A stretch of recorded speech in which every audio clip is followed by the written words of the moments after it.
Hey guys, welcome back to Thunderdome Homestead. A little under the weather, so ignore the crappy sounding voice.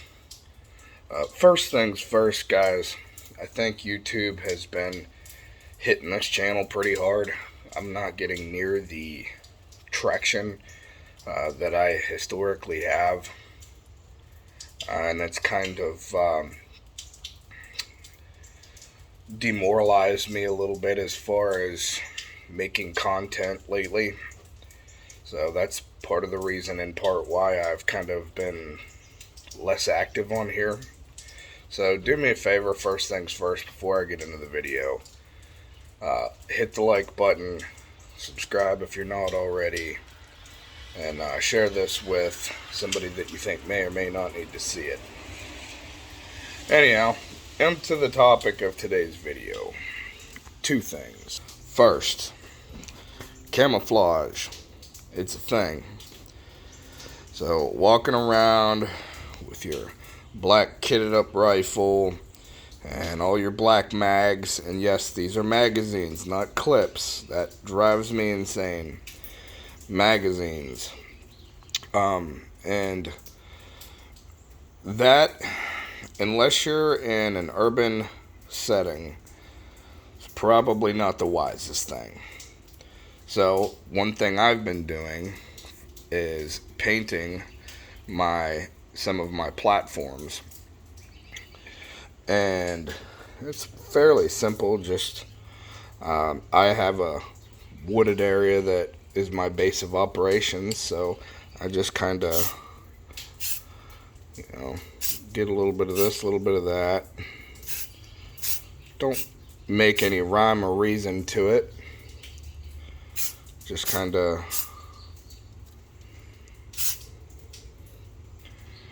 do things in a random pattern.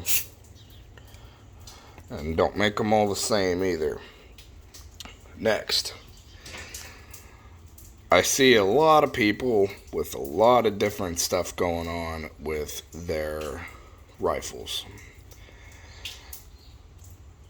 One thing I tend to migrate to is you need three things on a rifle, ideally, and everything else is just kind of a nice to have.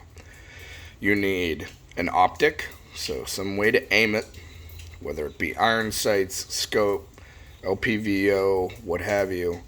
You need some sort of illumination device, so weapon mounted light, something to that effect. And you need a sling, some way to hold it to where you can have it on your person and not have to, and it allows you to free up your hands. That being said, I'm not a huge tactical guy, but this is some of the stuff that I've learned from the training and research that I've done in the realm of preparedness, and hopefully I gave certain people some ideas, because a black rifle is just going to stick out like a sore thumb. I mean, especially if you are doing recon or something like that, unless it's nighttime. But that's certainly something, depending on your environment, you may want to look into, is camouflage. Because at the end of the day, these things are not gods. They're not, all powerful, important things. They're a tool. Treat it like one. Anyhow, hopefully you guys got something out of this. If you did, like, share, subscribe, and I'll talk to you later.